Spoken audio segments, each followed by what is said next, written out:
친구가 들려준 친구 학교 선생님이 겪은 이야기라고 합니다. 저와 친구는 서로 다른 학교를 다니는데 저는 공립고등학교를, 친구는 사립고등학교를 다니고 있죠. 이 이야기를 들려주신 선생님은 인근의 다른 사립고등학교를 졸업하신 분이고요. 그 선생님이 졸업한 학교는 뒤에 산을 끼고 있는데 그 산에 초대 이사장 일가에 무덤이 있다고 합니다. 울타리로 둘러싸여 있는 터라 학교를 다닌 학생들 중에도 모르는 사람이 부지기수라고 합니다. 그 선생님도 이 일을 겪고 나서야 그 무덤의 존재를 알아차리셨다고 하니까요. 사건은 선생님이 고등학교 1학년이던 때 일어났습니다. 당시 분신사바에 관한 이야기가 전국적으로 퍼져 유행처럼 번져나가고 있었다고 합니다. 귀신이 볼펜으로 글을 써준다는 등 소문에 혹한 선생님도 야간 자율학습이 끝난 교실에서 친구 2명과 함께 분신사바를 하기로 했죠. 자율학습이 끝나고 9시가 조금 넘은 시간, 선생님과 친구들은 분신사바를 하기 시작했습니다. 분신사바, 분신사바.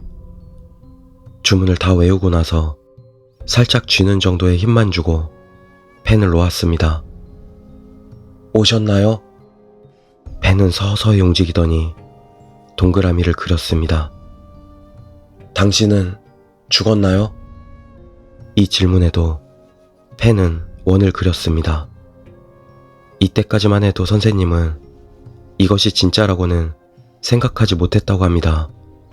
사실 정말로 될 것이라고는 생각도 하지 않았었기 때문이었죠.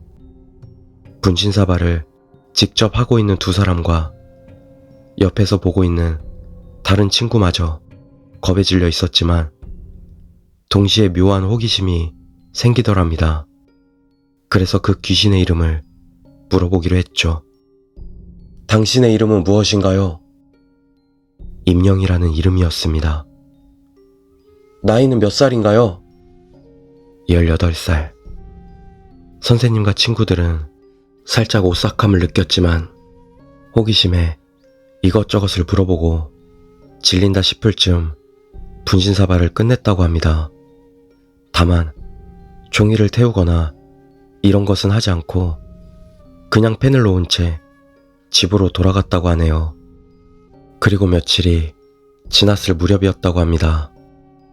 분신사바를 옆에서 보고 있던 친구가 주번이었던 날이었는데 수업이 끝나고 쓰레기통을 비우러 갔던 터라 친구를 기다리고 있었다고 합니다. 달도 밝고 학교에서 불도 켜놓아서 그리 어둡진 않았다고 합니다.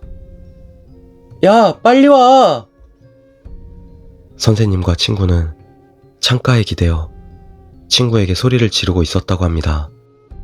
그러다 둘이 잠깐 아래쪽으로 시선을 돌렸는데 어느 여자가 얼굴은 앞을 향했는데 눈만 위로 치켜뜬 채 자신들을 노려보고 있었다는 겁니다. 그 여자가 너무 무섭게 노려봐서 선생님과 친구는 엄격결에 뒤로 한 발 물러섰습니다. 봤냐? 친구가 묻는 것으로 봐서 헛것은 아니었습니다. 선생님과 친구는 문득 분신사바의 생각이 미쳤습니다. 분명 분신사바 때문이라는 생각과 함께 후회가 느껴졌죠. 그날은 그렇게 별말 없이 싸늘한 분위기 속에 집으로 돌아갔다고 합니다. 그리고 한 주가 지나갈 무렵 아직 그 사람이 귀신인지 모를 것에 대한 공포가 가시지 않았을 때 선생님은 어떤 소문을 듣게 되었습니다. 2학년 선배가 자살했단 이야기였죠. 애야, 누가 죽었어? 우리 학교 2학년? 이사장 무덤인가에서 죽었다던데 목매달아서. 이름이 뭔데? 임영희인가? 그럴걸? 성적을 비관해서 자살한 거래. 그날 선생님은 점심시간에 밥도 안 먹고 산으로 뛰어 올라갔답니다. 무덤가의 울타리에는 구멍이 나 있었습니다. 아마 그 안에 큰 나무에 목을 매달아 죽은 모양이었습니다. 거기서 선생님은 무릎을 꿇고 빌었습니다. 죄송해요, 선배. 죄송해요. 용서해 주세요. 그 덕분이었을까요? 그 이후로 선생님은 이상한 현상은 목격하지 않았다고 합니다. 물론 지금까지 분신사바는 절대 하고 있지 않고요. 아직까지도 선생님은 아래에서 자신을 노려보던 그 눈을 잊을 수가 없다고 하십니다.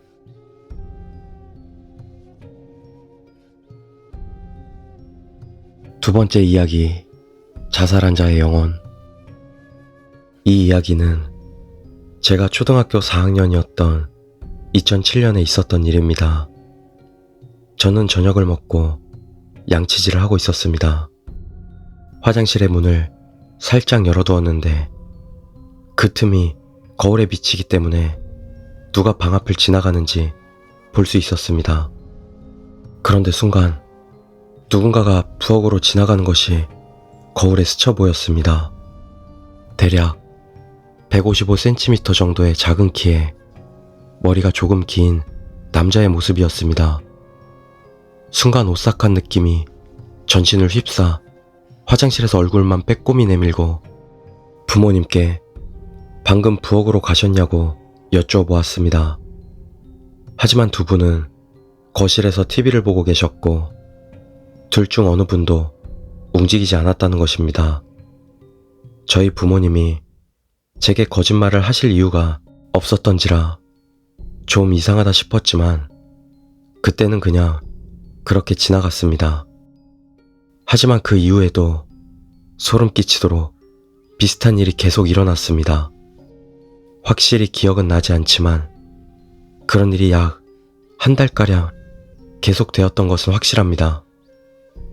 그리고 처음 찾아왔을 때처럼 어느 날 갑자기 그 현상은 사라졌습니다. 하지만 다음에 저는 또다시 기묘한 일을 겪게 되었습니다.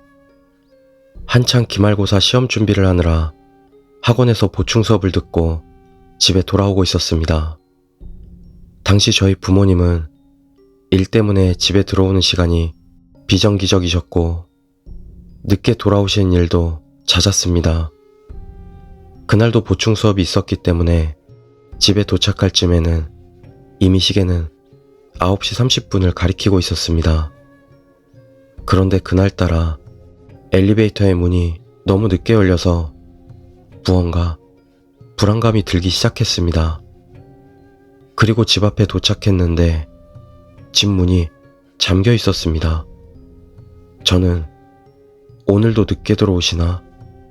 늦은 시간에 혼자 있기 무서운데 라고 생각하며 문을 열쇠로 열고 집으로 들어섰습니다. 집에 들어가니 TV가 켜져 있었습니다.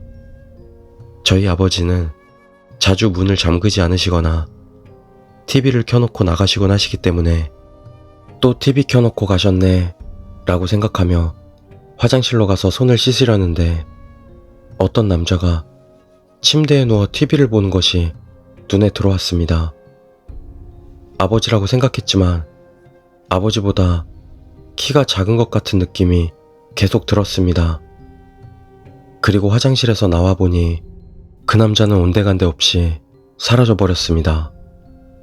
이 일은 다음 날에도 컴퓨터 앞에서 반복되었고 저는 온몸에 소름이 끼치고 너무나도 무서웠습니다. 나중에 들은 이야기인데 그때 제가 살던 아파트에서는 사람들이 많이 자살을 하곤 했다고 합니다. 그리고 제가 그 일을 겪기 얼마 전 초등학교 5, 6학년 정도 되는 아이가 자살을 했다고 합니다. 혹시 우리 집에 드나들었던 그 남자는 그때 죽은 그 아이가 아닐까요?